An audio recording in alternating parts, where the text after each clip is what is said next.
Bonsoir et bienvenue dans ce nouveau numéro d'Explora. Je suis ici dans la serre tropicale du parc animalier de Peaugres en Ardèche.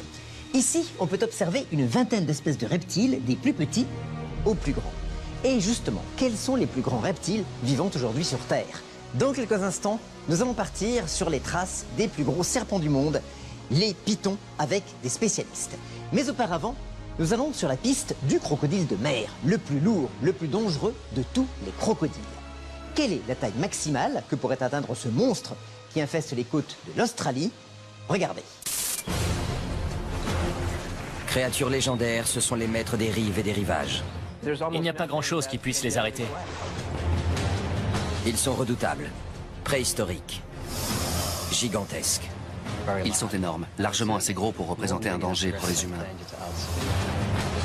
Et ils détiennent peut-être, enfouis au plus profond de leur ADN, les gènes qui leur permettraient d'atteindre des proportions encore plus monstrueuses. Les crocodiliens ont dans leur patrimoine génétique le potentiel pour devenir des géants. Aujourd'hui, toutes les conditions sont réunies.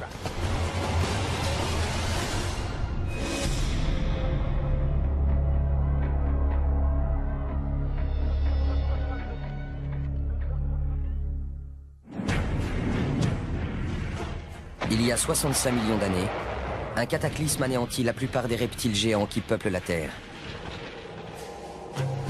Aujourd'hui, il ne reste qu'un seul de ces mastodontes. Ils ont survécu à la grande vague d'extinction qui a vu disparaître les dinosaures, dont les seuls descendants sont les oiseaux.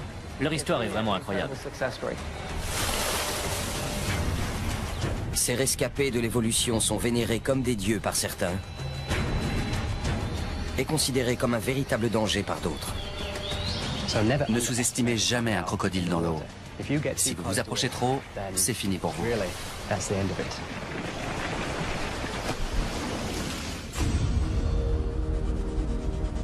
Voici le plus gros reptile du monde, le crocodile. Ils ne sont pas aussi longs que certains serpents géants, mais ils sont beaucoup plus lourds. En fait, ce sont les plus gros reptiles qu'on peut trouver sur Terre. Ces géants préhistoriques peuvent atteindre des dimensions gigantesques. Pourtant, des fossiles montrent que leurs ancêtres étaient encore plus énormes. Il y a 100 millions d'années, il existait des crocodiles presque 2 fois plus longs et 4 à 5 fois plus lourds que les plus gros spécimens qu'on trouve aujourd'hui. À la fin des années 1990, des paléontologues découvrent dans le désert du Sahara le squelette du plus gros crocodile jamais recensé. Super Croco. Super Croco est le surnom du Sarcosuchus imperator, littéralement le crocodile de chair empereur. C'est son vrai nom. Super Croco devait mesurer dans les 12 mètres de long. Un véritable monstre. Les chercheurs pensent que tout comme les crocodiles d'aujourd'hui, ce prédateur guettait ses proies au bord des rivières. Sarcosuchus avait le même type de comportement que nos crocodiles modernes, sauf que c'était il y a 100 millions d'années. Aujourd'hui, les descendants du Super Croco chassent toujours de la même manière et peuplent le même type d'habitat. Pour autant, pourraient-ils atteindre la taille gigantesque de leur ancêtre?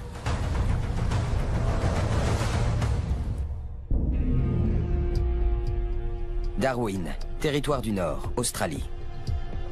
Les crocodiles marins qui règnent sur les estuaires et les rivières amarrées de la région pourraient tout à fait devenir un jour les nouveaux super crocos. Aussi surnommés salties, ce sont les plus grands parmi les 23 espèces de crocodiliens existantes. Le plus gros spécimen jamais mesuré dépassait les 6 mètres de long. Mais la taille seule n'explique pas tout. Pour survivre aux dinosaures, les crocodiles ont dû développer un véritable arsenal.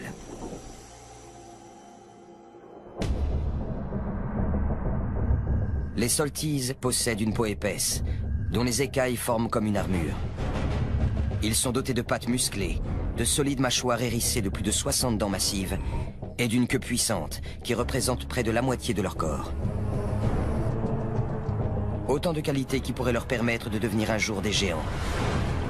Façonnés par des millions d'années d'évolution, les crocodiles sont programmés pour survivre. Être amputé d'un membre ne leur pose pas de problème. C'est souvent le cas chez les mâles dominants. Ces animaux sont de vrais survivants. Il n'y a pas grand-chose qui puisse les arrêter. On peut les comparer à une Ferrari. Leur corps s'est tellement amélioré au fil du temps qu'on peut dire qu'ils ont atteint une sorte de niveau optimal. Les Salties sont l'archétype du prédateur redoutable. Ils font des victimes humaines tous les ans.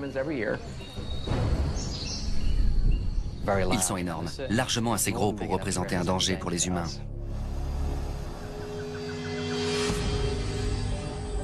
Les cas d'attaques mortelles font régulièrement la une des médias. En 2009, près de Darwin, une petite fille de 11 ans disparaît alors qu'elle se baigne avec sa sœur et 2 camarades dans un marais surnommé la Jungle Noire. La police organise une battue et des hélicoptères survolent l'endroit. Le lendemain, son corps est retrouvé. Des traces de morsure indiquent qu'elle a été attaquée par un crocodile d'environ 3,50 m. Robbie Risk, spécialisé dans la capture de ces animaux, fait alors partie de l'équipe de recherche.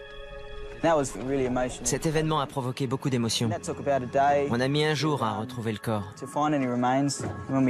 Et c'est vraiment le genre d'image qu'on n'a pas envie de garder en tête.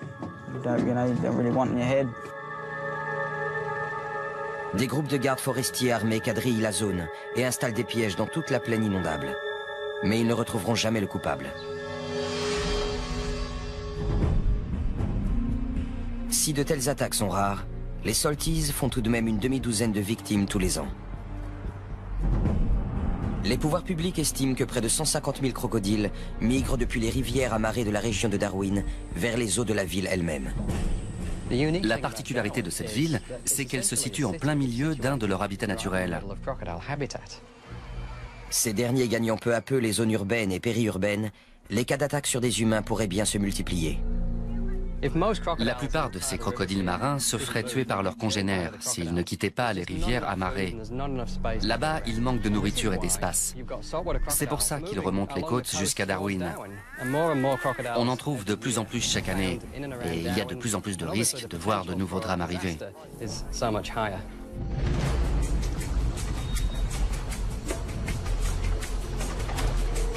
Ici, le risque de tomber nez à nez avec un crocodile est omniprésent.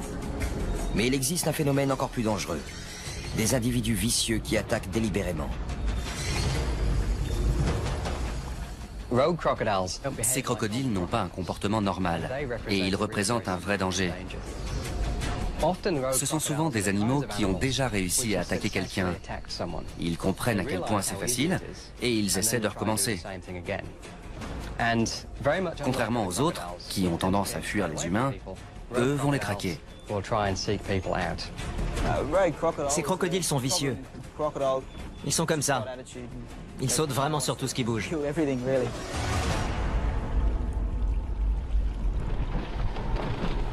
Pour réduire les risques d'attaque, les autorités de Darwin ont mis en place un programme permanent de capture.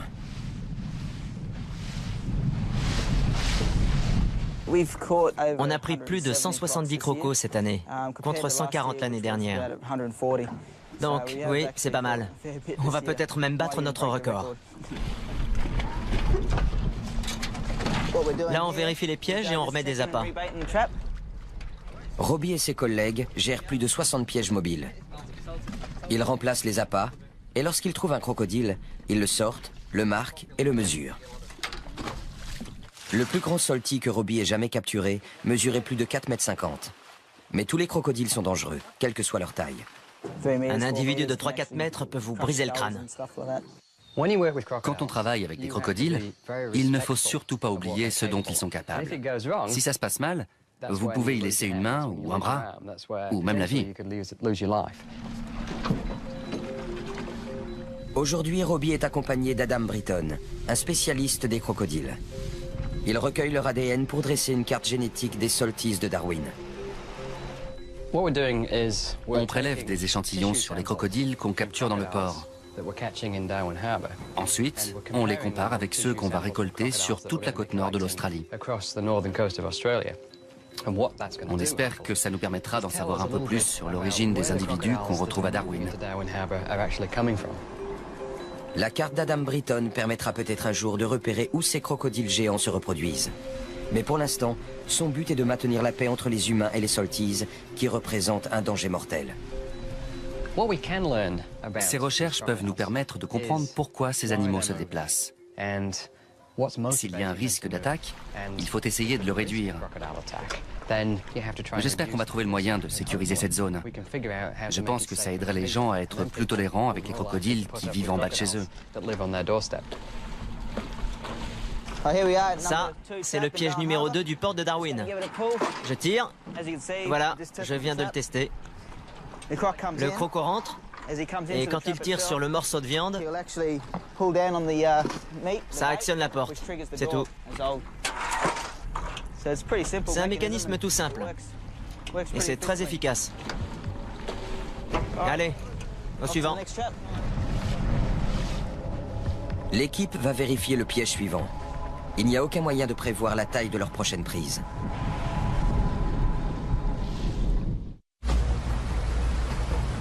La croissance des crocodiles peut se poursuivre tout au long de leur vie.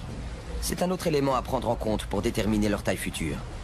Lorsqu'ils atteignent leur taille maximale, la plupart des êtres vivants cessent de grandir. Mais les crocodiles, eux, n'ont pas de limite. Ce phénomène porte le nom de croissance indéterminée. En captivité, les crocodiles ne rencontrent aucune difficulté pour survivre et se nourrir. Ils ont donc une meilleure espérance de vie et peuvent devenir plus gros que leurs congénères qui vivent à l'état sauvage. Ces animaux grandissent jusqu'à leur mort. Il est donc tout à fait possible qu'ils deviennent plus gros en captivité que dans des conditions naturelles. C'est à l'Alligator Farm de Sainte-Augustine, en Floride, qu'a vécu un des plus gros crocodiles marins jamais recensés. Les responsables du parc l'avaient baptisé Gomek.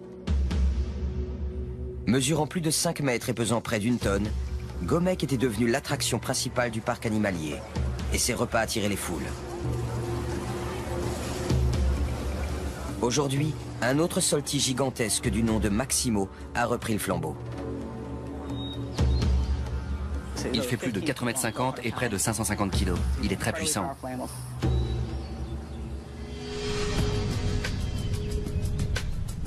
Travailler avec des carnivores aussi gros est très risqué. Le personnel du zoo est toujours sur ses gardes.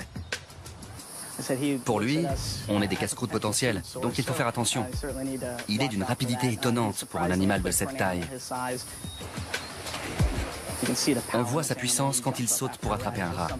Ça donne vraiment pas envie de s'approcher. La taille de Maximo est sans doute ce qui attire le public. Mais comme pour tous les crocodiliens, sa caractéristique la plus remarquable est son intelligence. Les crocos sont sans aucun doute les plus intelligents de tous les reptiles. Ce sont eux qui ont le cortex cérébral le plus développé. Ils sont beaucoup plus malins qu'on a tendance à le penser. Les crocodiles ont un cerveau de reptile, c'est-à-dire de la taille d'une noix. Pourtant, ils sont extrêmement futés. Ils peuvent faire des choses assez spectaculaires. À l'état sauvage, les crocos sont à l'affût du moindre détail. Ils savent analyser leur environnement et adapter leur comportement.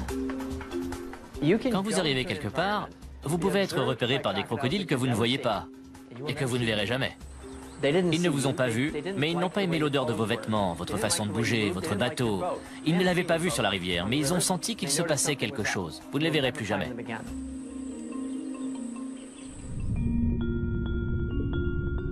Ils sont également capables d'utiliser une certaine forme de mémoire. Un crocodile doit savoir quel est le meilleur endroit pour chasser jour après jour. Il ne peut pas se permettre d'agir au hasard. Il doit se souvenir et apprendre. En captivité, certains crocodiliens, comme Bomber, semblent capables de mener des raisonnements. Quand on lui touche le museau, il ouvre la gueule. Et si on jette de la nourriture, il la referme aussitôt. D'une certaine manière, il comprend que c'est ce qu'on attend de lui.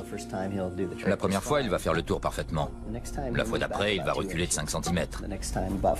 La fois suivante de 10 cm et ainsi de suite. On dirait qu'il essaie de nous attirer vers l'eau jusqu'à ce qu'on tombe dedans. Et je ne peux pas imaginer ce qu'il ferait ensuite. Cet animal pense. C'est un comportement acquis.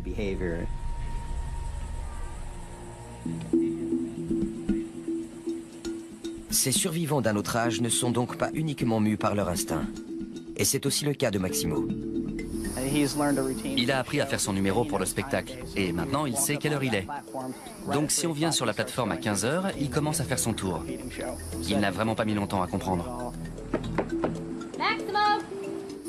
On l'a habitué à un signal de 3 coups. Si par hasard on fait la même chose en marchant sur le ponton, il réagit. Il est beaucoup plus intelligent qu'on ne le pense. Énorme, malin, puissant et toujours en pleine croissance, à tout juste 40 ans, Maximo mesure 4,50 m pour 550 kg et peut encore grandir pendant plusieurs décennies. Jusqu'où ira-t-il? Seul le temps le dira.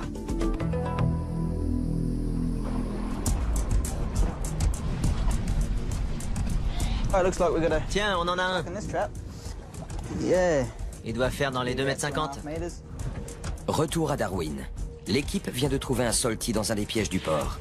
Robbie estime sa taille à environ 2,50 m. On va d'abord lui passer une corde autour de la mâchoire supérieure. Ensuite, on va lui bloquer la gueule avec un serre-câble. Et là, on pourra le sortir de la cage. Ils doivent remonter l'animal sur le bateau. Mais d'abord, il faut neutraliser ses mâchoires.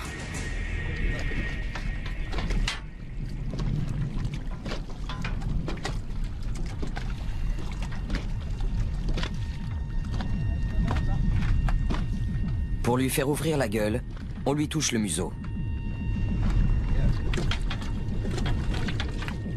Puis on lui passe une cordelette autour de la mâchoire supérieure.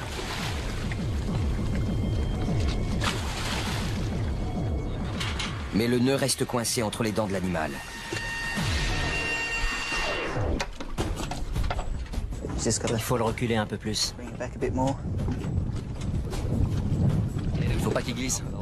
Non.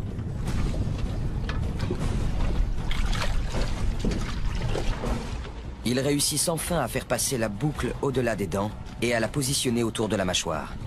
Maintenant, je vais monter sur le piège et lui bloquer les mâchoires avec un serre-câble. Le but est de ne pas avoir à trop s'approcher du croco. Moins il y a d'interaction entre lui et nous, moins il y a de risque de se blesser.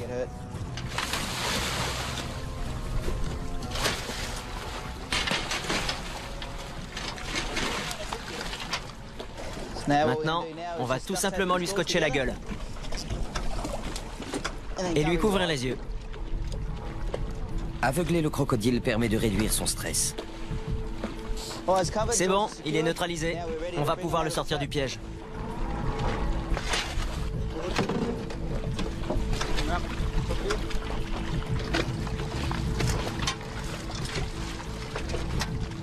J'attache aussi ses pattes arrière, là où il a le plus de force.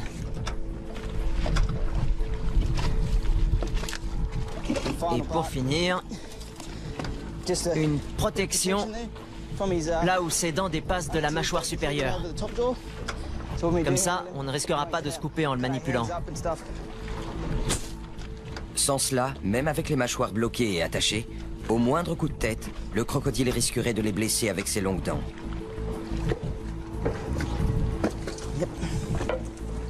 Voilà un salty sauvage de moins dans le port. Robbie et son équipe l'embarquent.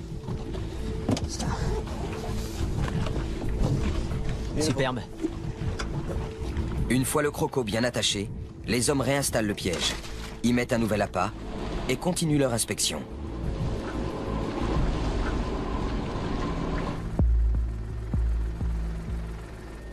Queensland, Australie. Près de la ville de Cooktown, certains craignent que les populations de crocodiles, et donc les attaques, ne soient en train d'augmenter. En 2005, un spécimen de près de 4 mètres a tiré un pêcheur de son canoë avant de le tuer. Les gardes forestiers ont réussi à identifier l'animal et l'ont abattu. Plus récemment, en 2008, un homme de 62 ans était parti relever ses casiers à crabes sur les rives de l'Endeavour River. Ne le voyant pas revenir, sa femme a appelé les secours. Une fois sur place, ceux-ci ont trouvé des traces indiquant que quelqu'un avait été traîné sur la berge. Les recherches menées dans toute la zone ont ensuite permis de retrouver une des sandales et la montre du mari. Ce n'est que des semaines plus tard que l'on a découvert les restes de l'homme dans l'estomac d'un crocodile de 4,20 m. Selon les experts, ces attaques sont des accidents isolés, mais certains riverains s'inquiètent. Si les crocodiles continuent à coloniser des zones habitées, il est inévitable que de tels drames se reproduisent.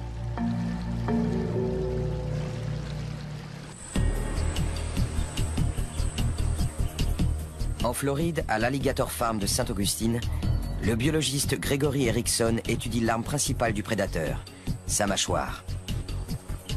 On essaie de comprendre comment ces animaux fonctionnent, comment leur musculature et la mécanique de leur mâchoire leur permettent de générer de telles forces de morsure, et quel rôle joue la forme et la taille de leurs dents.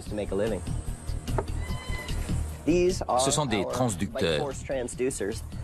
Quand l'animal mord cette partie, la pression est reçue par cet appareil qui a 4 capteurs. C'est comme un pèse-personne. Le signal est envoyé à un amplificateur de charge qui enregistre la force de morsure. Gregory Erickson règle d'abord le compteur spécialement conçu pour cet usage. Le compteur est rembourré avec du cuir pour ne pas abîmer les dents du crocodile. Dès qu'on touche l'une d'entre elles, il a le réflexe de claquer la gueule, et ce le plus fort possible. Le système permet d'enregistrer instantanément cette force maximale. Je ne sais pas vraiment ce qu'il va faire. Le crocodile du Nil n'est pas un animal très commode.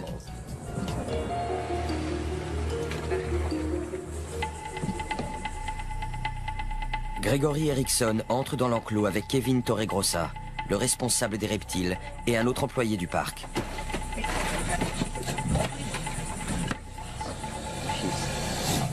Il est furax.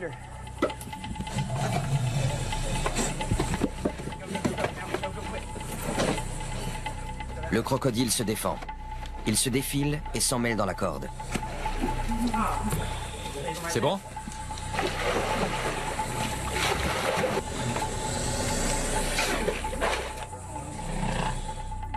L'équipe parvient enfin à sortir l'animal de l'eau et à le poser sur la planche d'examen. On va l'attacher. Pendant que je lui appuie sur les mâchoires, tu vas aller lui maintenir sur la planche avec la perche. Et on va aller lui scotcher.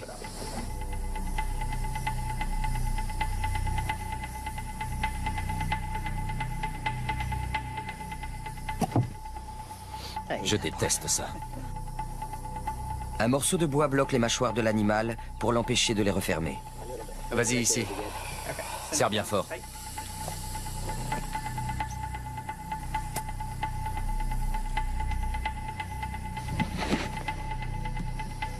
Je vais utiliser de la résine. C'est quasiment la même matière que celle que votre dentiste utilise dans son cabinet. Avec les empreintes, je vais reproduire les dents les plus proéminentes de ce crocodile. Ne faites pas ça. Pas avec votre croco. Ni même votre chien. Avant de relever la force de morsure, Gregory Erickson prend des empreintes dentaires. En faisant des modelages, on peut ensuite faire des moules, puis des répliques. À partir de là, on peut calculer la pression qui s'exerce au bout des dents. Mais on ne sait vraiment pas comment elle fonctionne. C'est ce qu'on essaie de découvrir.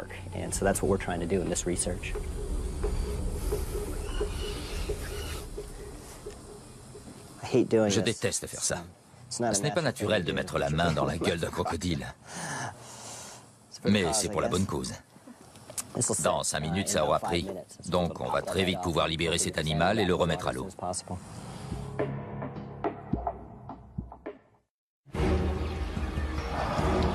Autre élément à prendre en compte dans l'évolution de la taille des crocodiles, leur talent de prédateur. Les crocodiles chassent à l'affût. Ils s'approchent sans bruit et attaquent très vite. Ils peuvent se cacher en laissant juste leurs yeux et leurs narines dépasser de l'eau. Leurs proies ne s'attendent absolument pas à ce qui va leur arriver. Les crocodiles maîtrisent parfaitement leur environnement. Pour chasser, ils se contentent souvent d'attendre. Tous les animaux ont besoin de boire. C'est de la livraison à domicile. Il suffit juste d'être capable de les attraper. Peu importe qui s'approche du bord. Les crocodiles s'en fichent tant que ça se mange. Seuls leurs yeux, leurs oreilles et leurs narines dépassent de l'eau. Leurs sens très développés leur permettent d'approcher leur cible alors qu'ils sont immergés. Ils ont des capteurs de pression au niveau des mâchoires, grâce auxquels ils détectent les mouvements dans l'eau. Ils ont un excellent odorat. Ils peuvent sentir leur proie de très loin, probablement plusieurs kilomètres. Et leur ouïe est meilleure que la nôtre à basse fréquence. Ils sont capables d'entendre des bruits de pas ou un animal bouger dans l'herbe. Idem pour la vue. Ils perçoivent toutes les couleurs et ils ont une très bonne vision nocturne.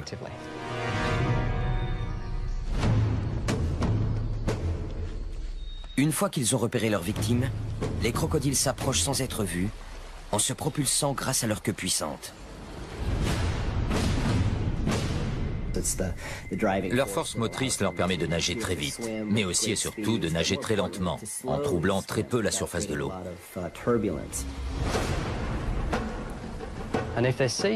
Quand ils voient un animal sur la berge, ils nagent sous l'eau un moment pour s'approcher.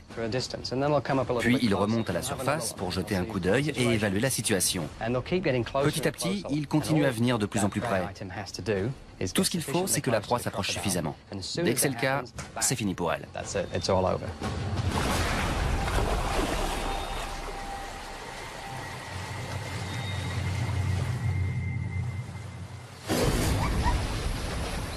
Les crocodiles attaquent par surprise.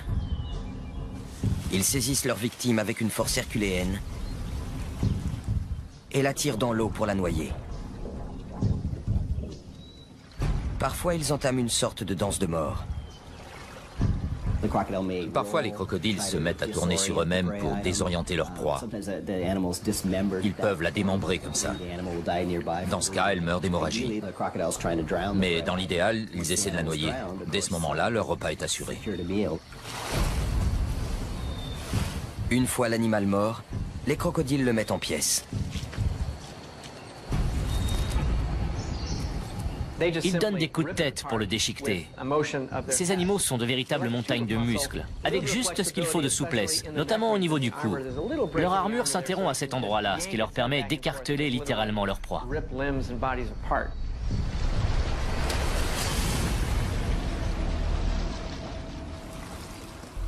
Pour avaler, ils cèdent de la gravité. On va voir si c'est bon. On dirait. Retour en Floride. Gregory Erickson retire la résine des dents d'un crocodile du Nil de près de 2,50 m. C'est vraiment un animal puissant. Vous avez vu?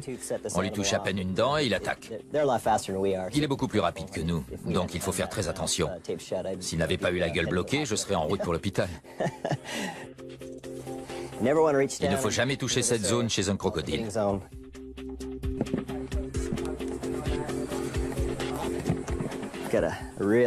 Voilà un très beau moulage des dents molariformes. On va les emporter au labo et fabriquer des répliques.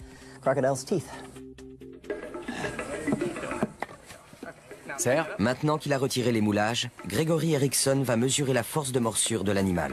Vas-y. Raté. Raté. En fait, le croco a vu la barre. Il réessaie pour obtenir un impact plus direct. Bien. 170. Il commence un peu à fatiguer. On n'aura sûrement pas mieux. Une force de plus de 170 kilos. Avec toute son énergie, ce crocodile serait capable de faire encore plus. Et la puissance de sa morsure ne fera que croître avec lui. Je l'ai.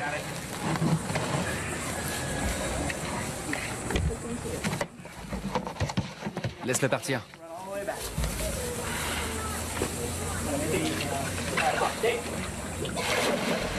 Bien joué. Et voilà. À peine libéré, le crocodile file se cacher. Gregory Erickson va emporter les moulages, les relevés des morsures et les mesures au labo pour les analyser. Avec des animaux plus gros, comme les crocodiles marins, on s'approche des 1800 kilos. C'est presque le double de la hyène tachetée, qui a la morsure la plus puissante de tous les mammifères. C'est aussi le double de celle du tigre du Bengale ou du lion. Une telle force dépasse celle de n'importe quel animal au monde. Pour le biologiste, celle-ci est nécessaire à la survie du crocodile. La plupart des crocodiles n'ont pas des dents très acérées. Elles sont prévues pour écraser plutôt que pour transpercer. Mais ces animaux sont capables d'exercer de telles pressions qu'ils peuvent traverser la peau et endommager les os. Ils savent très bien s'en sortir et depuis très longtemps.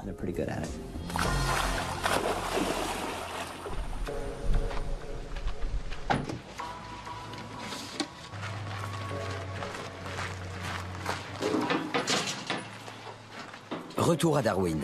Après avoir trouvé un deuxième crocodile dans un des pièges du port, Robbie et son coéquipier transfèrent leur prise dans leur camion.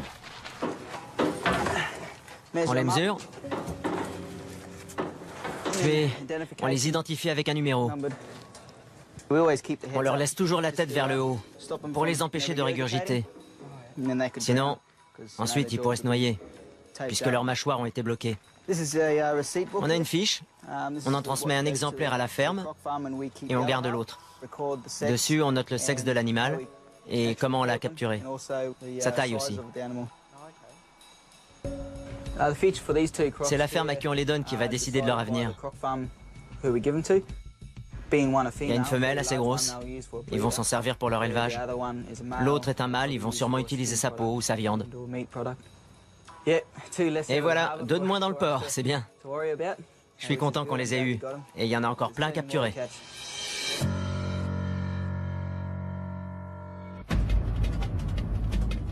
Un autre élément à prendre en compte pour déterminer l'évolution possible des crocodiles est leur capacité d'adaptation exceptionnelle. Ils peuvent se nourrir d'un grand nombre d'espèces, du petit poisson aux gros mammifères, comme le kangourou.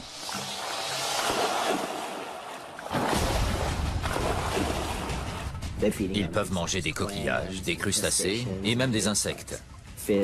Des poissons, des grenouilles, des tortues. Leur menu varie en fonction des opportunités et de la disponibilité des ressources, si celles-ci diminuent.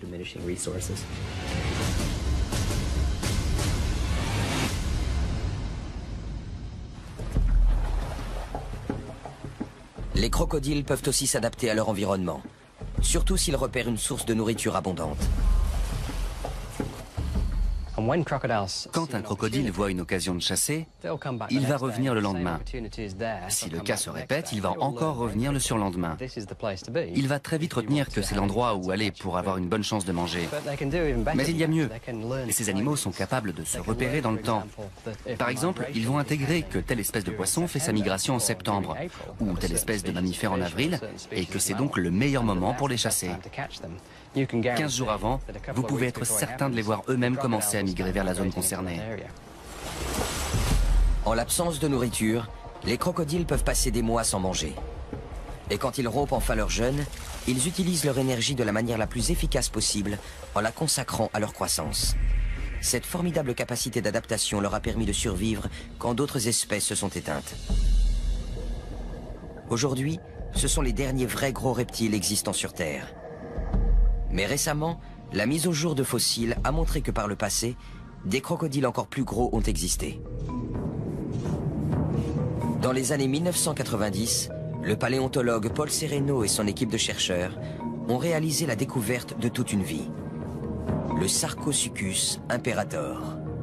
Super croco. Il y a une quinzaine d'années, je suis allé dans le Sahara. C'était une expédition passionnante et très difficile à mener. C'était comme ouvrir la boîte de Pandore des dinosaures. Mais la vraie découverte, ça a été celle des crocodiles. Le tout premier os que j'ai trouvé appartenait à Super Croco. Ensuite, on a trouvé son crâne. Imaginez, tomber sur un crâne de plus d'1,80 m, plus grand que vous quand vous vous allongez à côté, et comprendre que c'est celui d'un crocodile. C'était incroyable. On n'en revenait pas.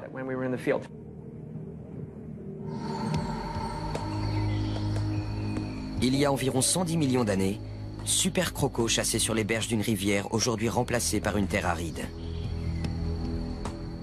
Super Croco était le prédateur ultime pour la chasse à l'affût. Il avait des mâchoires d'une puissance incroyable et des dents comme des poignards, comme des crochets. Il n'était pas conçu pour manger du poisson, mais des dinosaures. Cette créature était capable de traîner un dinosaure dans l'eau, de le noyer et de le mettre en pièces. Et sa queue était comme le tronc d'un séquoia, tellement grosse qu'on n'aurait pas pu en faire le tour avec les bras. Vraiment monstrueuse.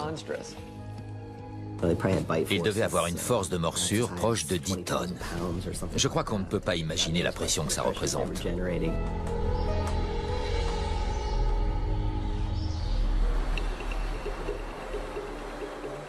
Dans son laboratoire de l'université de Chicago, Paul Sereno n'en finit pas de s'émerveiller devant le crâne fossilisé de Super Croco. C'est le crâne de crocodile géant le plus complet qu'on ait jamais trouvé. Il fait 1,80 m de long et pèse plus de 300 kg. Voilà l'arrière. Et là, ce sont les deux orbites. Elles sont un peu proéminentes. Ça, c'est le museau avec cette grande ouverture pour les narines. Cet animal était un véritable arsenal de dents. Voilà la racine. Et la partie foncée, c'est la couronne, celle qui dépassait. C'était une dent de remplacement, donc elle était principalement à l'intérieur de la gencive. Quand on la place dans le crâne, on s'aperçoit que le museau était littéralement hérissé de dents. Il y en avait tout le long, de chaque côté. Elles étaient remplacées dès qu'elles étaient cassées ou usées. Rien qu'à partir de ça, on en sait beaucoup sur ce qu'il mangeait. Et ce n'était pas du poisson. Voici le crâne d'un très gros crocodile d'aujourd'hui. Il doit faire dans les 60 cm de long pour un animal de 5 mètres, 5 mètres 50. Il est vraiment dérisoire à côté du crâne de Super Croco.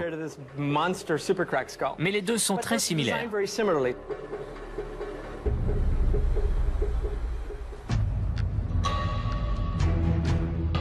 Quelle taille faisait donc Super Croco? Il devait faire environ 2 fois la taille des plus gros crocodiles marins, et sûrement 10 fois leur poids. On pense qu'à l'âge adulte, Super Croco devait mesurer dans les 12 mètres de long, soit la taille d'un bus. Quant à son poids, je dirais dans les 8 tonnes.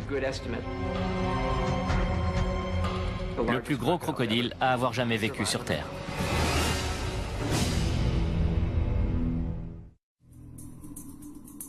En Australie, Robbie Risk et son coéquipier transportent 2 crocodiles marins du port de Darwin jusqu'à une ferme de crocodiles.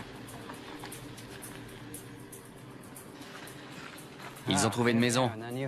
Oui, Belle bête. oui, une femelle et un mâle.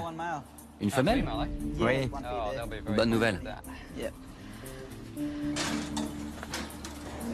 on va les mettre dans l'enclos. 1, 2, 3. Facile pour moi.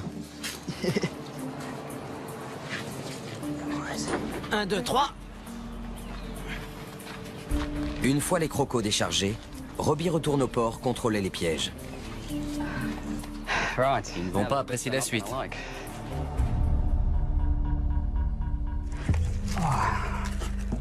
On y va. Je vais prélever un échantillon sur ce crocodile. Adam Britton espère trouver le matériel génétique nécessaire pour compléter sa carte de la population des crocodiles de Darwin. Même là, dans le cartilage, il y a du tissu génétique. Je vais utiliser une de ces aiguilles à biopsie pour prélever un petit morceau que je mettrai dans un flacon. Ensuite, on analysera le tissu pour voir si on peut déterminer d'où vient ce crocodile. C'est la première fois que je fais ça.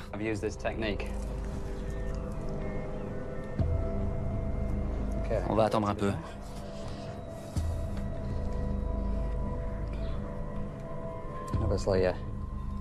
Bien sûr, ça doit piquer un peu, mais les crocodiles, ils ont la peau dure. Ça doit leur faire comme une piqûre de vaccin. Voilà l'échantillon. J'ai juste fait un trou dans la scutelle. Ce n'est vraiment que du tissu conjonctif, mais on peut en tirer des informations génétiques. Je le range. Ça se conserve longtemps. Je vais l'envoyer au labo avec d'autres échantillons. On va sûrement apprendre des choses très utiles. Les recherches d'Adam Britton lui permettront peut-être de découvrir où les crocodiles marins de Darwin se reproduisent, pourquoi ils migrent et comment leur nouveau biotope pourrait favoriser leur croissance.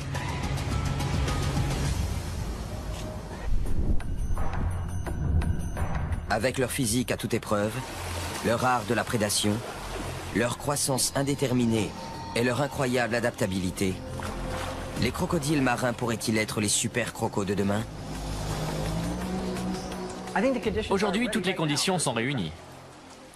Un climat chaud et un réseau fluvial suffisamment important pourraient abriter un crocodile géant. La température est un paramètre favorable. Ces animaux ont un métabolisme lent, mais si le climat se réchauffe, ils mangeront beaucoup plus et ça favorisera leur croissance. Des températures en hausse et des proies plus grosses pourraient donner des crocodiles encore plus gros. Si des proies de grande taille viennent près des rivières, il est possible et même probable que des crocodiles géants réapparaissent. Mais d'après les experts, l'élément essentiel pour devenir un super croco, c'est une longue adolescence. La croissance des super crocos ne commençait à ralentir que vers l'âge de 35 ou 40 ans. De nos jours, c'est entre 12 et 15 ans que ce ralentissement intervient. Les crocodiles géants atteignaient leur maturité très tard et vivaient beaucoup plus longtemps. Comment faisait-il pour atteindre 12 mètres de long? Est-ce qu'il grandissait plus vite ou sur une période plus longue? Réponse B. Ces géants grandissaient à un rythme similaire à celui des crocodiles d'aujourd'hui. Ils n'allaient pas forcément plus vite, mais leur adolescence durait plus longtemps.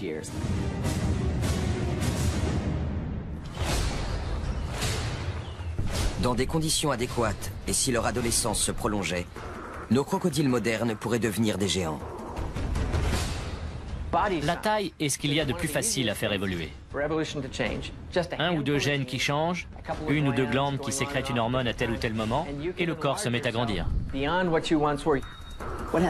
C'est déjà arrivé 7 ou 8 fois dans l'évolution des crocodiliens. À une époque donnée, ils pouvaient atteindre 10 mètres, voire plus. Ils ont dans leur patrimoine génétique le potentiel pour devenir des géants. La vie n'est pas constante, elle change. Rien n'interdit de penser que d'ici quelque temps, un crocodilien aussi formidable que Sarcosuchus puisse revivre.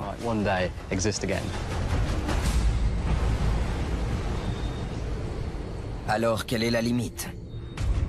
Si le crocodile marin atteint un jour la taille du super croco, ce monstre mesurera plus de 12 mètres et pèsera 7 tonnes. Sa queue mesurera près de 5 mètres de long, son crâne presque 2. Ses mâchoires hérissées de dents longues comme des pieux pourront exercer une pression de plus de 9 tonnes.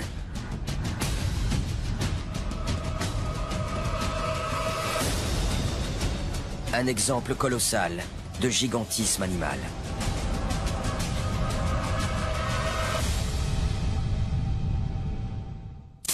Quel monstre! Espérons que le crocodile de mer n'atteigne jamais cette taille. Aujourd'hui, l'espèce n'est pas menacée, elle est même protégée. Il en existe 200 000 à 300 000 individus en Asie du Sud-Est, qui constituent bien sûr, malheureusement, une menace permanente pour les pêcheurs et les baigneurs. La soirée continue avec un autre animal très impressionnant, le python. Marie-Annick, bonjour. Bonjour. Quel est ce serpent? C'est un python moulure albinos. C'est un garçon ou une fille? Il a quel âge? C'est un garçon et il a 10 ans. Est-ce qu'il va encore grandir? Oui, les serpents, ça grandit toute leur vie. En général, les pythons, c'est des gros serpents et c'est des serpents qui peuvent aller de 8 à 10 mètres. 8 à 10 mètres? Ah oui. Pour un poids à peu près jusqu'à 120 kilos. Hein. 120 kilos. Oui. Alors ces pythons moulures, leur habitat naturel, c'est l'Asie du Sud-Est. Malheureusement, plusieurs spécimens ont été relâchés malencontreusement en Floride, où ils font des ravages, s'attaquant notamment à la nourriture des alligators. Nous allons partir sur leur trace, sur la trace également du python réticulé, le plus grand de tous les pythons. C'est un document impressionnant, regardez. Ce sont des monstres de légende. Ils peuvent atteindre des tailles incroyables. Ils sont tellement puissants. Des tueurs. Qu'est-ce qui vous arrive? Notre serpent est allé dans le lit du bébé et il l'a étranglé. Leur appétit est insatiable. Aujourd'hui, un gigantesque fossile Ce serpent devait être aussi long qu'un bus. et un habitat idéalement adapté Ça y est. C'est bon, je le tiens. I got him. pourrait bien dévoiler les secrets de serpents encore plus énormes. Wow. Quand on voit un python sauvage dans les Everglades, on a intérêt à jouer au plus fin si on ne veut pas se faire dévorer vivant.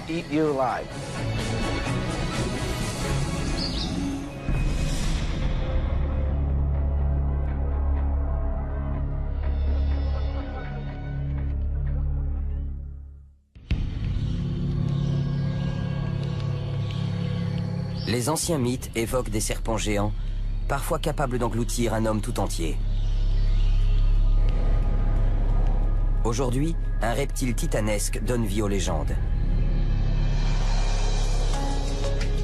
Ce redoutable prédateur est doté de puissants muscles constricteurs, d'une langue fourchue servant à traquer ses proies, et de dents incurvées conçues pour se planter solidement dans la chair.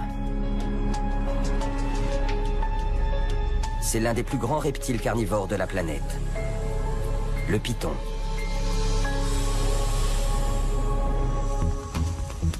Certaines espèces de pythons mesurent plus de 6 mètres de long et pèsent des centaines de kilos.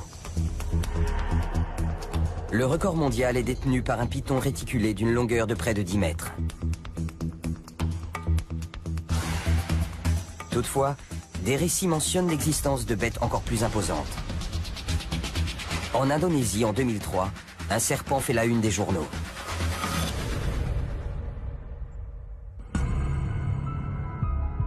Des habitants affirment avoir capturé un python réticulé de 15 mètres de long et pesant plus de 450 kilos. Il s'avérera que la bête surnommée Fleur Parfumée était en réalité moitié moins longue.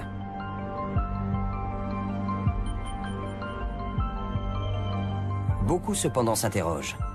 Verra-t-on réellement un jour un python de 15 mètres ramper sur la surface de la Terre? L'animal lui-même nous fournit des éléments de réponse. Ses talents de prédateur et sa croissance illimitée, conjugués à l'accroissement des proies et au réchauffement climatique, nous donnent une idée de la taille qu'il pourrait un jour atteindre.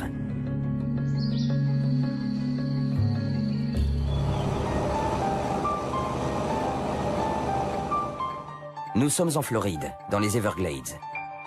Ici, au cœur de la plus grande région subtropicale des États-Unis, vit l'un des serpents les plus massifs de la planète, le python molure.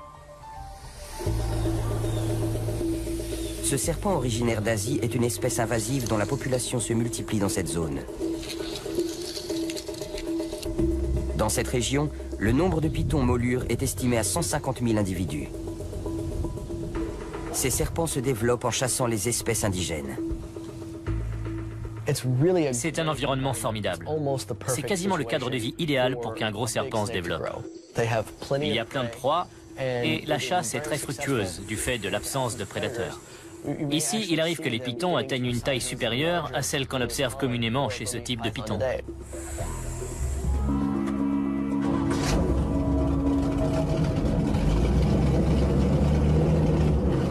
Le biologiste Joseph Wasilewski est l'un des principaux acteurs de la lutte contre la prolifération de ce reptile.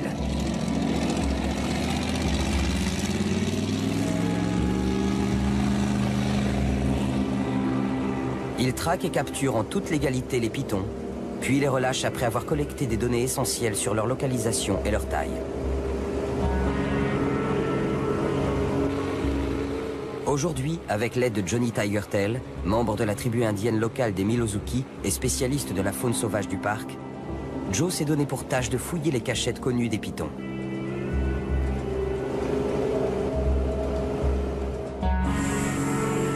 Les plus grandes prises de Joe dépassaient les 3,50 m.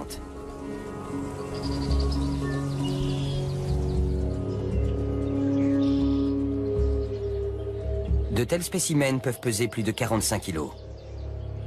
Leur manipulation comporte un risque mortel.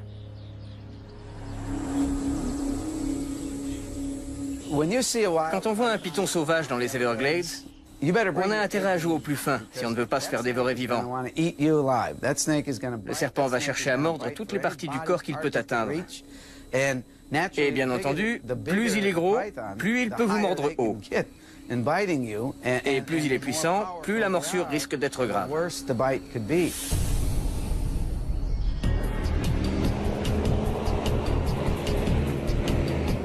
Joseph et Johnny fouillent les îlots boisés désignés ici sous le nom de hammock. Ces derniers constituaient autrefois des abris sûrs pour les espèces indigènes. Aujourd'hui, ils sont devenus les territoires de chasse des pitons.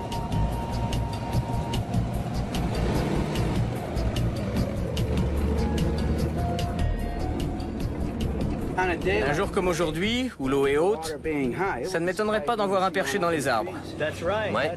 D'ailleurs, c'est là qu'on les a repérés, tout au bout de ces grosses branches. Ils mangent aussi beaucoup d'oiseaux, et je parie que c'est là que les oiseaux nichent. Absolument. Le risque, c'est qu'ils pénètrent dans une colonie et qu'ils les massacrent.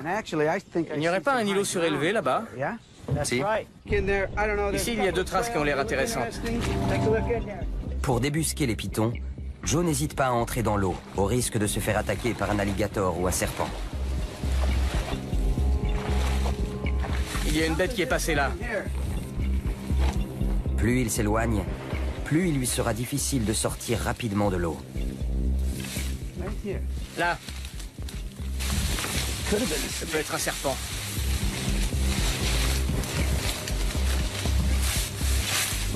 J'ai entendu quelque chose. La végétation est trop épaisse. Joe ne peut poursuivre.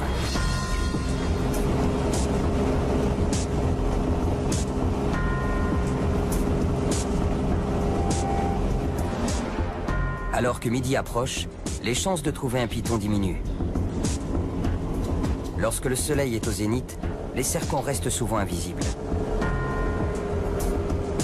Je vais aller plus au sud, parcourir certaines routes et faire 2-3 choses. Mais on reste en contact. Ok. Les pitons hantent les hammocks et les voies navigables des Everglades.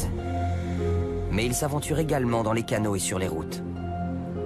On est dans une zone qui se trouve à environ une trentaine de kilomètres au sud de Miami. C'est la frontière entre les Everglades et la zone urbaine. Attendez une minute. J'ai vu un truc sur la route que je ne vois plus maintenant. Beaucoup de pitons ont été observés dans cette zone et je sais que beaucoup d'entre eux ont été surpris en train de traverser cette route.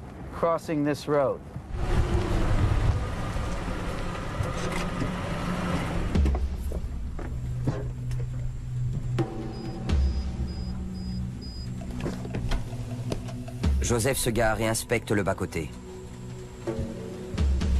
C'est quoi là-bas? Non. Parfois c'est vraiment trompeur. Et parfois on a l'impression de voir des pitons partout.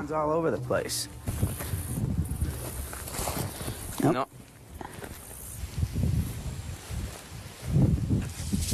Il y en a un!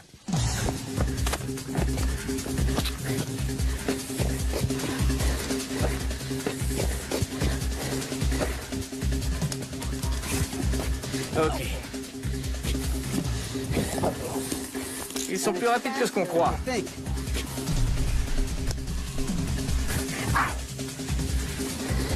Il faut le maintenir dans un endroit dégagé. Voilà. On le tient. Presque.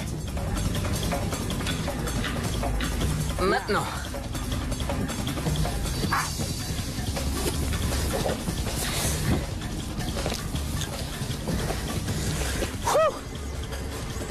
Allez. Et voilà, je le tiens. Waouh. Je vais souffler. Une minute. Je suis content. C'est pas... C'est pas tous les jours qu'on attrape un python de 3 mètres sur la route. Ils ont 4 rangées de dents en haut et 2 en bas. Les dents sont recourbées vers l'intérieur. Et quand on se fait mordre, ça fait mal, je peux vous le dire. Il a arraché un petit bout de mon jean. Et cette fois, je ne crois pas qu'il ait atteint ma jambe. J'ai de la chance. Croyez-moi, ces petites dents sont très acérées et elles se plantent très vite dans la peau. C'est pas marrant de se faire mordre par une de ces bestioles. C'est comme ça qu'il faut faire. Ok. On le tient. Maintenant, il va falloir que je l'enferme dans le sac. Ce qui est plus facile à dire qu'à faire.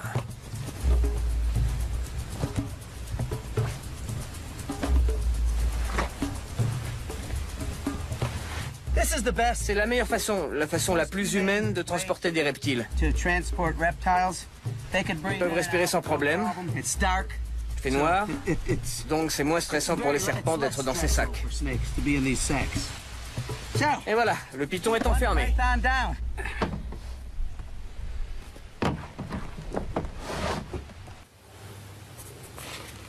Joseph note le lieu de la capture et estime la taille du reptile. Approximativement 3 mètres. Puis il reprend la route à la recherche d'un spécimen encore plus gros. Pour bon nombre de gens, la prolifération de ces super prédateurs est inquiétante. Pour d'autres, c'est un avertissement. Les pythons molures ne se sont pas introduits tout seuls dans la région. D'après certains experts, ces envahisseurs sont d'anciens animaux de compagnie.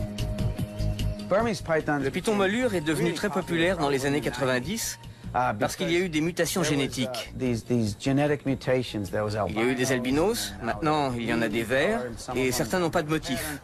Les gens aiment les élever du fait de cette variété de couleurs. Certains propriétaires dépassés ont vu leurs minuscules serpents se transformer en un immense reptile qu'ils sont devenus incapables de gérer. Les gens relâchent ces pythons, pas seulement à cause de leur taille, mais aussi parce que les choses ont changé. Au début, le python était une nouveauté. On le considérait comme un bon animal de compagnie. Mais plus maintenant. Les animaleries n'en veulent plus, les zoos non plus. C'est pas juste pour le serpent, ni pour l'environnement, ni pour les gens. Il est presque certain que les animaux relâchés ont contribué au problème actuel. Toutefois, une poignée d'animaux échappés pourrait également être à l'origine de l'invasion.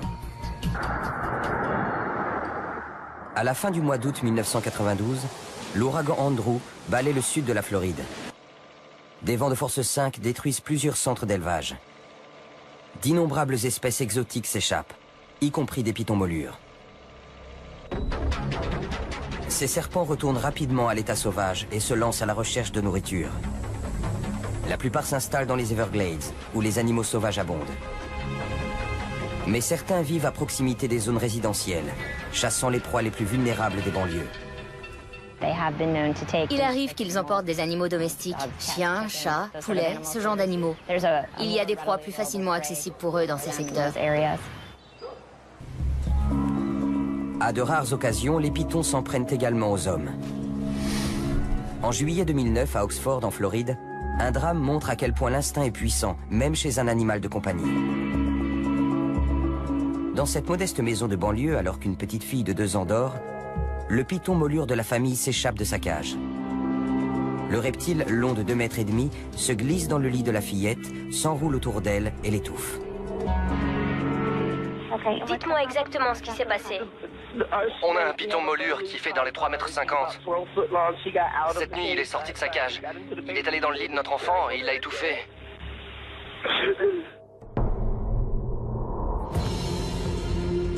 Le drame déclenche de vives réactions.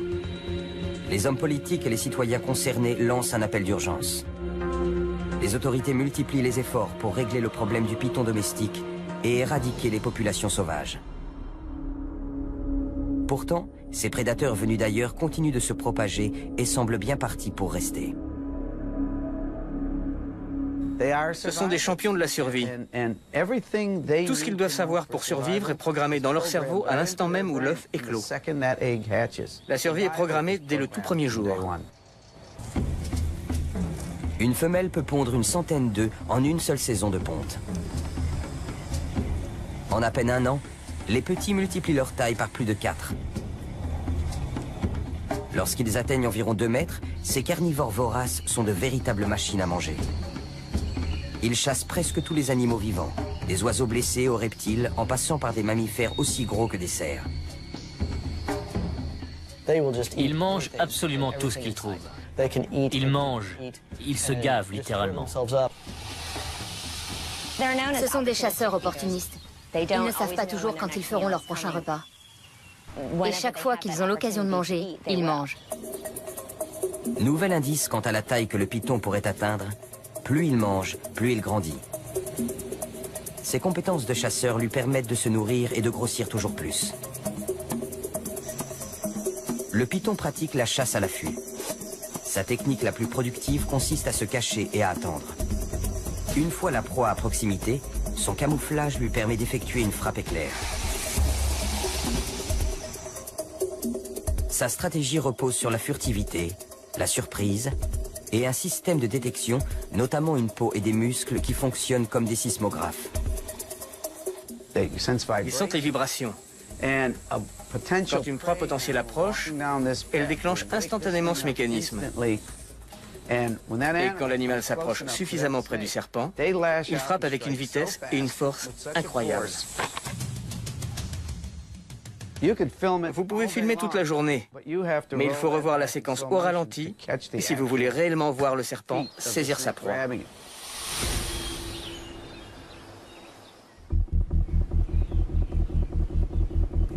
Pour compléter son arsenal, le python possède 2 redoutables armes situées au niveau de sa tête.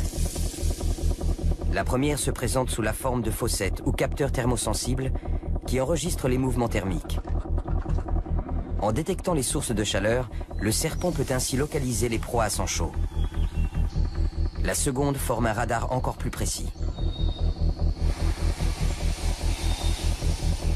En dardant sa langue fourchue, le serpent collecte les particules odorantes présentes dans l'air. À l'intérieur de sa gueule, un capteur appelé organe de Jacobson analyse l'air, guidant l'animal vers l'endroit où les particules sont les plus concentrées. Une fois la proie localisée, le serpent actionne ses mâchoires et ses dents. L'attaque est foudroyante. Ils ont une centaine de dents et ils s'en servent pour maintenir l'animal. Immobilisant sa proie à l'aide de ses dents acérées, le python resserre son étreinte mortelle. Ils utilisent leur corps, leurs anneaux pour s'enrouler autour de l'animal. Ils le serrent de plus en plus fort. Ils l'empêchent de respirer et l'étouffent. Ils empêchent aussi le sang de circuler. Puis une fois qu'ils ont maîtrisé la proie, ils l'avalent tout rond.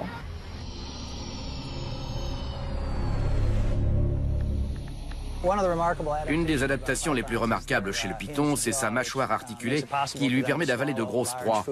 Les serpents ne mâchent pas leur nourriture, ils gobent leur proie. Ses mâchoires inférieures et supérieures sont reliées par des ligaments élastiques qui lui permettent d'ouvrir sa gueule selon un angle de 180 degrés.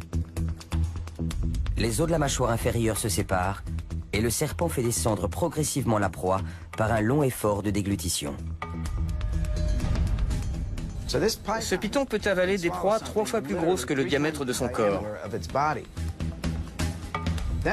Une fois que l'animal est en bonne partie rentré dans sa gueule, il contracte ses muscles et le pousse vers son estomac, où se déroule tout le processus de digestion.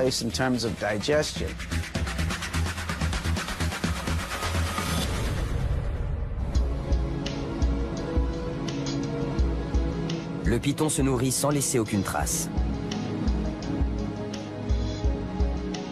Il peut ingérer l'équivalent de sa masse corporelle, voire davantage, digérant tout sauf les poils et les plumes et grossissant à chaque repas.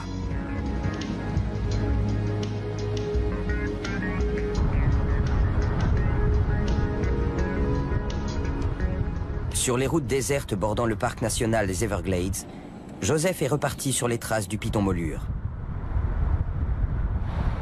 Il sait que les chances de capture augmentent au coucher du soleil.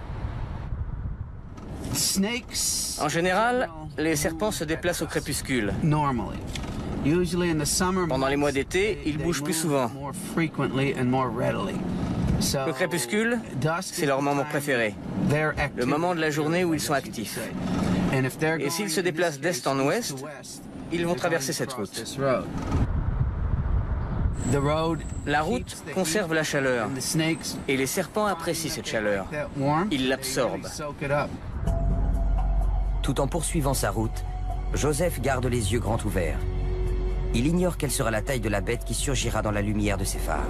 Oh yeah, je le sens bien là. C'est...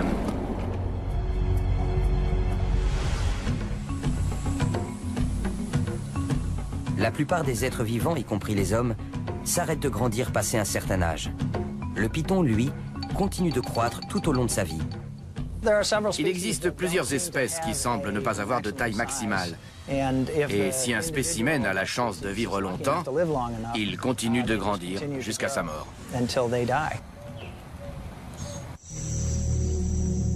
Connu sous le nom de croissance indéterminée, ce phénomène constitue un autre indice quant à la taille que le python pourrait bien atteindre.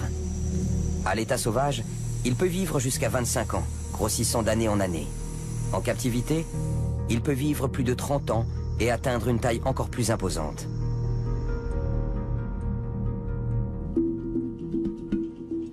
Le programme d'études des pythons captifs mené par le zoo de Columbus, dans l'Ohio, est un véritable observatoire des serpents géants. L'un des pythons les plus longs du monde est sur le point d'être examiné avant sa séance d'exercice.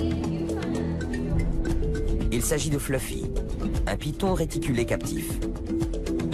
On a un certain nombre d'espèces de pythons, mais Fluffy est de loin notre plus gros spécimen. Cette femelle détient probablement le record mondial. Né en 1992, Fluffy a été gavé de lapins, de chèvres et de cochons par un éleveur privé. Alimenté par de solides repas hebdomadaires, sa croissance a été spectaculaire. À l'âge de 10 ans, Fluffy était aussi longue qu'un camion et aussi large qu'un poteau télégraphique. Quand elle est arrivée chez nous, elle mesurait 7 mètres. Elle est à peu près aussi longue que 3 basketteurs montés sur les épaules les uns des autres. À l'heure de nourrir de puissants constricteurs comme les pythons, le personnel du zoo est toujours prudent. Une bonne façon de procéder est de faire appel à l'intelligence naturelle du reptile. Les pythons sont très intelligents. Ils reconnaissent les gardiens et réagissent différemment face à chacun d'eux. On utilise un certain nombre de signaux quand on travaille avec Fluffy. Quand on doit nettoyer son enclos ou changer l'eau du bassin, on essaie de le faire en priorité le matin. Elle a l'habitude que ces activités se fassent à une certaine heure de la journée. Et c'est généralement l'après-midi qu'on essaie de la nourrir.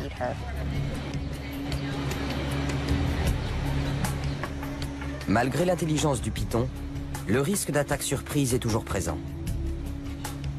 On est très conscient du fait qu'il ne s'agit pas d'un animal domestique. Ça reste un animal sauvage.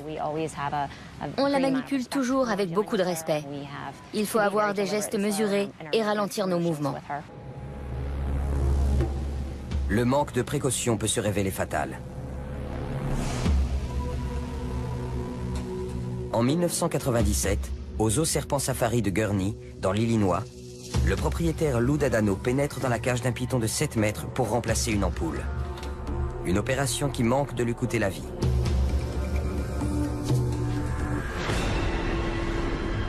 Un grand prédateur frappe, s'agrippant à sa jambe et s'enroulant autour de son torse.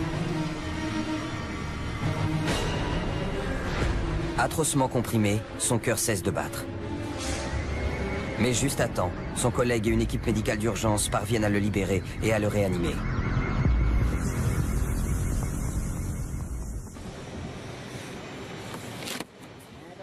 Ici, au zoo de Columbus, le personnel s'expose aux mêmes risques en manipulant Fluffy. Les gardiens travaillent toujours par équipe de 2. Pour des raisons de sécurité, il y a toujours une équipe de 3 personnes prêtes à intervenir chaque fois qu'on travaille avec cet animal, ce qu'on fait quotidiennement. Et quand on fait une séance d'exercice avec elle, il y a toujours au minimum 8 personnes qui nous prêtent main forte. En dehors des séances de nourrissage étroitement surveillées, Fluffy sort faire de l'exercice. Comme ses repas sont réguliers, elle n'a pas très envie de bouger. Donc on lui fait faire de l'exercice régulièrement, parce qu'on a peur qu'elle ne bouge pas assez. La taille de Fluffy rend les déplacements difficiles. Sa force fait d'elle un animal dangereux. Sous sa peau écailleuse, ses muscles puissants courent sur toute la longueur de son corps. Quand on la porte, on sent tous les muscles de son corps qui se plaquent contre nous, qui nous poussent. On les sent bouger d'un flanc à l'autre alors qu'elle essaie de reproduire les mouvements de reptation. Ses muscles sont très puissants et pourraient facilement nous soulever de terre quand on la manipule.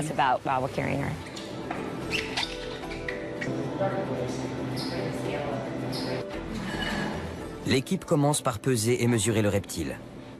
Alors, combien? 99 kg 400. Presque 100 kilos.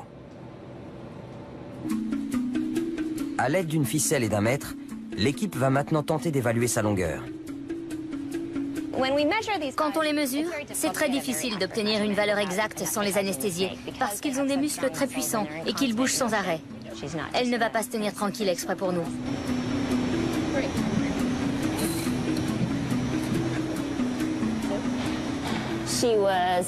Elle mesure 6,12 m. Avant de libérer Fluffy, Michael Barry effectue son bilan de santé annuel. La plupart du temps, il s'agit juste d'une visite médicale rapide, et c'est ce qu'on souhaite. On vérifie qu'il n'y a pas de signes de maladie, que les yeux sont normaux. On palpe l'animal pour voir s'il n'y a pas de bosse anormale, pour évaluer la qualité de la peau, etc.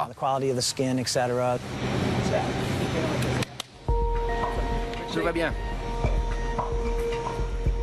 Enfin, l'équipe lâche Fluffy dans l'enclos des éléphants. C'est un grand espace. Elle peut bouger. C'est aussi l'occasion pour elle d'apprendre. Il y a de nouvelles odeurs. Ce n'est pas tous les jours qu'elle sent l'odeur d'un éléphant. Donc ça lui fait quelque chose à découvrir. Plus on lui fait faire de l'exercice, mieux c'est. C'est bon pour elle et pour son cœur, comme ça l'est pour nous. À tout juste 18 ans, Fluffy mesure plus de 6 mètres. En captivité, elle peut continuer à se développer pendant 10 ans, voire davantage, jusqu'à battre le record de taille mondiale. Pour l'heure, le personnel du zoo ne peut qu'essayer de deviner la taille qu'elle atteindra un jour.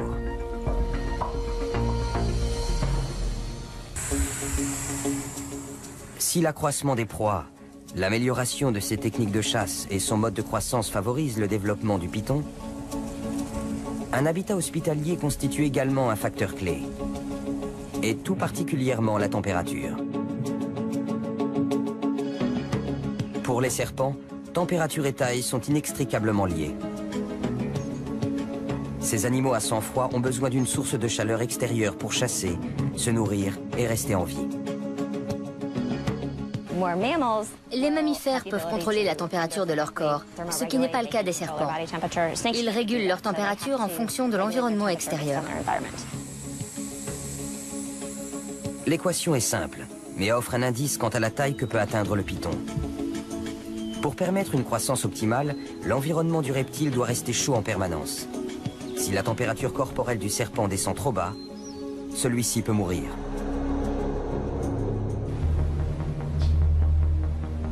Le python molure prospère dans un environnement aquatique. Si les pythons de petite taille sont de gros grimpeurs et préfèrent souvent s'abriter dans les arbres, les gros pythons, eux, affectionnent l'eau qui leur permet d'accéder rapidement à la proie suivante. Imaginez un animal de 100 kg, sans bras et sans jambes. Pour se déplacer, ce n'est pas une mince affaire. Donc beaucoup de gros pythons apprécient l'eau, ça les rend plus légers. Ils peuvent aller du point A au point B plus vite et en faisant moins d'efforts. Le python peut rester sous l'eau pendant une demi-heure et parcourir plus de 9 km à la nage. Disposant d'un vaste espace, il n'a aucun prédateur naturel. Une fois adulte, il peut se développer librement. Le python molure va même parfois jusqu'à s'attaquer au reptile le plus puissant des Everglades, l'alligator.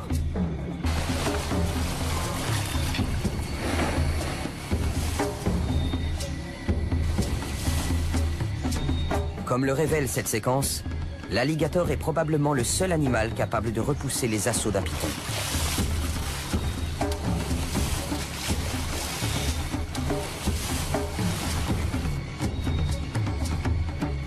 Cette lutte entre prédateurs s'achève sur un match nul. Mais il arrive que les pythons aient le dessus. Dans cette célèbre photographie prise en 2005, un python molure de près de 4 mètres a eu les yeux plus grands que le ventre. Reste à savoir si les pythons et les alligators américains pourront coexister au sommet de la chaîne alimentaire. Mais pour l'heure, les marécages, les marais et les canaux des Everglades représentent un véritable paradis pour les animaux à sang froid comme les pythons. Ceci est un nouvel indice quant à la taille potentielle de ces serpents. Dans un habitat aquatique où les températures sont chaudes, où les pythons adultes n'ont aucun prédateur naturel, ces anciens animaux domestiques pourraient bien atteindre des tailles records.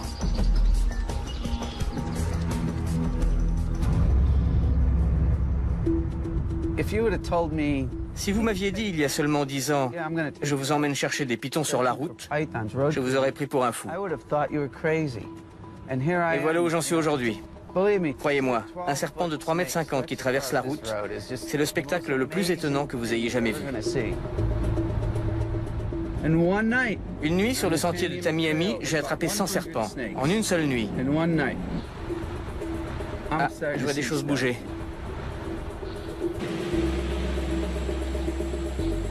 Là, il y en a un. Oui.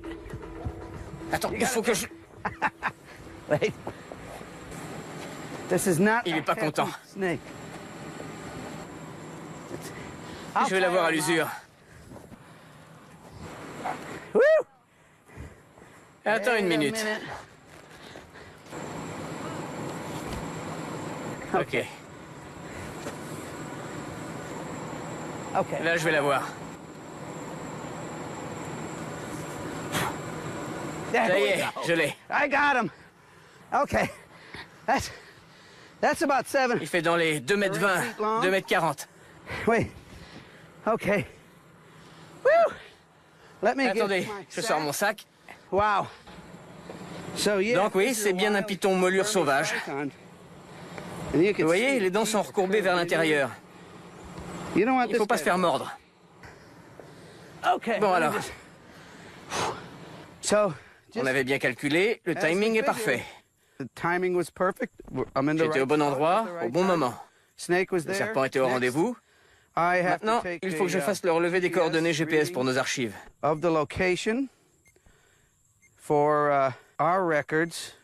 Chaque fois qu'on attrape un python, on relève les coordonnées GPS. Et on établit une carte à partir du lieu de capture de chacun d'entre eux. L'animal est enregistré. Le sac est bien fermé, tout est parfait. Je crois qu'il est plus proche des 2,40 m.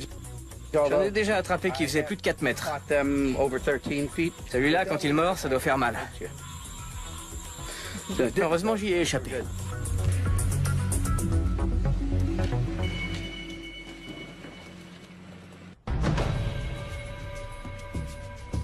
Il y a de cela plus d'un siècle, l'explorateur Percy Fawcett, parti en Amazonie, a décrit sa rencontre avec une espèce inconnue de serpent. Il affirmait que la tête mesurait près de 19 mètres de long. Des récits modernes évoquent des serpents de taille colossale. Toutefois, en l'absence de preuves, ces histoires étaient jusqu'à présent restées du domaine de la légende. En 2009, les bulletins d'information révèlent qu'une équipe internationale de chercheurs a découvert des fossiles géants inédits dans une mine de charbon située en Colombie.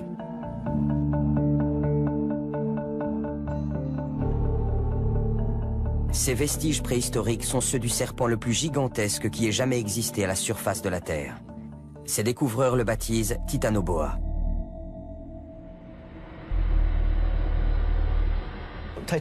Titanoboa est un boa constrictor géant qui vivait en Amérique du Sud il y a environ 60 millions d'années. À cette époque, le climat était bien plus chaud et ça a favorisé l'émergence d'un serpent géant. Titanoboa était un véritable titan. Il faisait dans les 12-13 mètres de long, soit environ la longueur d'un bus. Ce reptile mesurait plus de 12 mètres et pesait plus d'1 tonne. Cette remarquable découverte change radicalement nos références en matière de taille de serpent. Il devait peser dans les 1100-1200 kilos, soit à peu près autant qu'un bison. Cet animal devait tout dominer dans son environnement. Il était extrêmement puissant. Titanoboa est venu chambouler nos repères. C'est le plus grand serpent connu. Mais après avoir découvert un tel reptile, on peut se demander si on ne va pas en trouver d'autres encore plus gros. Titanoboa, c'est seulement une découverte dans une localité. Et il y a tellement de choses qu'on ignore sur le registre fossile des serpents et des lézards. On croit aujourd'hui qu'on ne trouvera pas plus gros. Mais n'est-ce pas une erreur? On affirme que c'est le plus grand serpent qui puisse exister et qui sait, dans quelques années, on trouvera peut-être un serpent de 15 ou 16 mètres. Les pythons actuels sont plus petits que Titanoboa.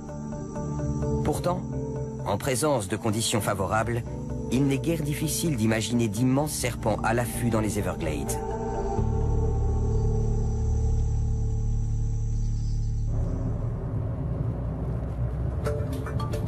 Je me trouve à Gainesville, en Floride, où se trouve l'Université de Floride et le Muséum de l'État de Floride. C'est dans ce muséum que les pitons euthanasiés finissent. Sur le terrain, on ne fait que rassembler des données biométriques de base, longueur et poids. Et c'est à Gainesville que tout le travail est fait. Quelques jours après sa chasse aux pitons, le biologiste Joseph Wasilewski a rendez-vous avec l'herpétologue Kenneth Crisco. Ensemble, ils vont procéder à une nécropsie, l'équivalent d'une autopsie pour les serpents. En disséquant l'un des pitons qu'il a capturé, Joe va pouvoir analyser son régime alimentaire et déterminer ce qui favorise sa croissance. Salut, ça va? Ouais, et toi? Ouais. Vas-y. Salut, Kat. Salut. On apporte le piton.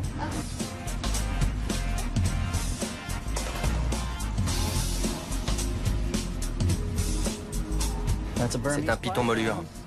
Beau serpent. Il est pas mal du tout. Aidés de l'assistance de Kenneth, les deux hommes déplient le reptile. Mesurons d'abord la longueur museau-cloaque. Une telle mesure permet d'évaluer sa catégorie de taille et d'estimer son âge. On a donc 220 cm entre le museau et le cloaque. Tu retiens? Donc 220 cm. Et combien fait la queue? Environ 33 cm pour la queue. Donc 220 plus 33, ça fait plus de 2,50 m en tout. Joli serpent. Ce spécimen de 2,50 m est un jeune adulte, tout juste assez âgé et assez gros pour se reproduire. On va commencer par pratiquer une incision là. Voilà. On descend le long des écailles ventrales. Puis on va ouvrir le corps pour examiner le contenu stomacal. Chez le python molure, pour qu'un nouveau-né se transforme en adulte et atteigne une taille respectable, il faut qu'il ingurgite des centaines, voire des milliers de proies.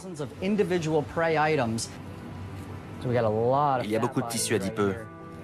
Pour un jeune adulte, il est plutôt en bonne santé. Là, c'est le foie. En dessous, la matière spongieuse, là, c'est le poumon. Et bien sûr, tout ça est entouré d'un grand nombre de cellules adipeuses. Maintenant, on va donc essayer de séparer ces cellules adipeuses des organes en procédant très soigneusement.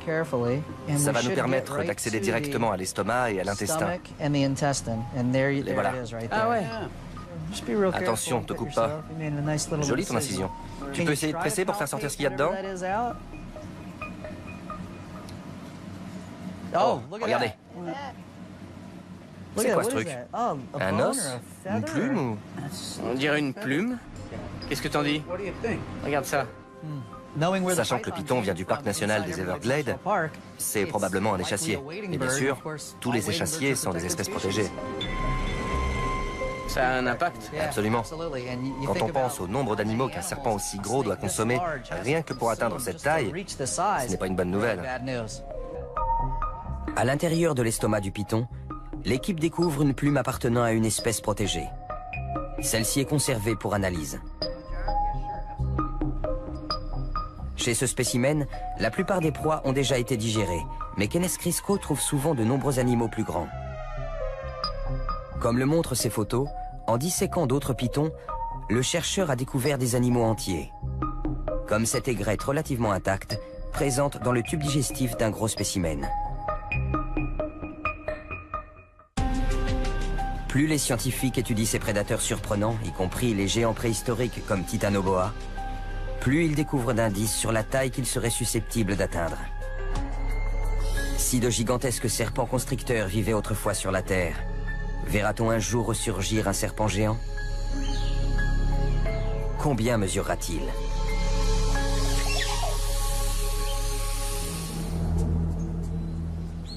Si les serpents géants d'aujourd'hui deviennent encore plus grands, encore plus gigantesques, ce sera dû à l'environnement et à l'époque. Pour qu'un serpent devienne vraiment gros, il lui faut une température optimale, dans les 30 degrés. Vous prenez de grosses proies Vous veillez à ce qu'elle soit abondante et vous placez l'animal dans un environnement très chaud. Réchauffement climatique, abondance de grosses proies, technique de chasse affûtée, croissance indéterminée et habitat hospitalier. Autant de facteurs qui favorisent la croissance du python et pourraient bien un jour faire naître un véritable monstre de légende. On risque de voir des pythons géants apparaître un jour dans les Everglades. Certains se demandent si un immense serpent ne s'y trouverait pas déjà. Vous savez, le monde est plus petit qu'il ne l'était il y a un siècle. La plupart des terres ont été explorées, mais pas toutes. Je suis allé à certains endroits où l'homme civilisé nous met les pieds. Un serpent géant s'y trouve peut-être. Quelle taille ce serpent atteindra-t-il?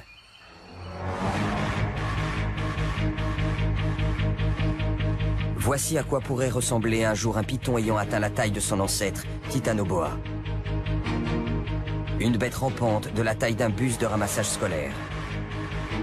Mesurant près de 13 mètres et pesant plus de 1100 kilos. Un dos arrivant à hauteur des hanches d'un homme. Un corps plus large qu'une porte. Des mâchoires béantes. Tel pourrait être le python de demain.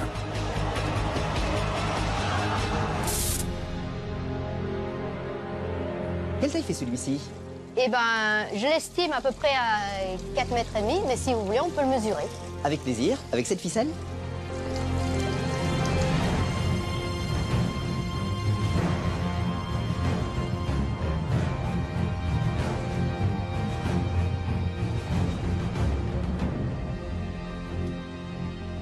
« 4,48 m, impressionnant. C'est très intéressant parce que le jour qu'on voudra le capturer, il faudra mettre une personne par mètre pour pouvoir le maîtriser. Sinon, on ne pourra jamais le maîtriser. Ça veut dire qu'un mètre de serpent égale la force d'un homme?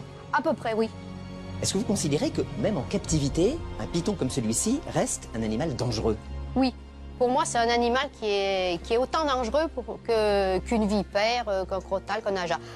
Pour la bonne raison, c'est que ce sont des animaux qui sont quand même rapides, les pythons, et qui, en position de frappe, peuvent vous faire des bonds de 2 à 3 mètres.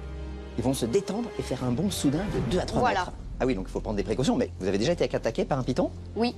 Et alors? Alors moi, j'ai eu le réflexe de l'attraper derrière le cou. Et au moment que je l'ai attrapé derrière le cou et que je l'ai relevé la moitié du corps de l'eau, il s'est enroulé avec le reste du corps, donc la queue, les jambes. Et j'ai resté comme ça, j'ai pas bougé. Et j'ai attendu. Et puis au bout d'un moment, ils ouvrent un peu pour prendre la respiration et pour en prendre un peu plus. D'accord. Et à ce moment-là, j'ai essayé de me dégager la main. Et quand j'ai me dégagé la main, donc l'autre, elle tenait toujours la tête, je suis dégagée. Et avec l'autre main, je me suis déroulé doucement une jambe, après une autre jambe, et après, je l'ai un peu jeté, peut-être violemment là, pour pouvoir ressortir. Waouh! Merci beaucoup, Marie-Annick. Moi, j'ai eu suffisamment d'émotions pour aujourd'hui.